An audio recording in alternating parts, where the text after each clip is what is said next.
பச்சை சுண்டைக்காய் காரக்குழம்பு இது சாப்பிட்றதால எவ்வளோ பலன் பாருங்கள். ஜீரண ஆற்றலை மேம்படுத்தும், அனிமியாவை சரி செய்ய உதவும், நீரிழிவை கட்டுக்குள் வைக்க உதவும், மாதவிடாயை சீர்படுத்தும், இதயம் ஆரோக்கியமாகவும், சிறுநீரகத்துக்கு நல்ல பலன் சேர்க்கும், நோய் எதிர்ப்பு ஆற்றலை அதிகரிக்க செய்யும் இப்படின்னு சொல்லிக்கிட்டே போகலாம். இதோட பலனை எப்படி செய்யலான்னு பார்க்கலாமா?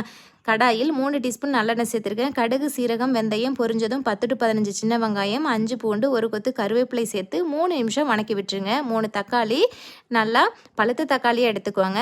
இதை அரைச்சிட்டு 2 நிமிஷம் சேர்த்து வணக்கி விட்டுருங்க.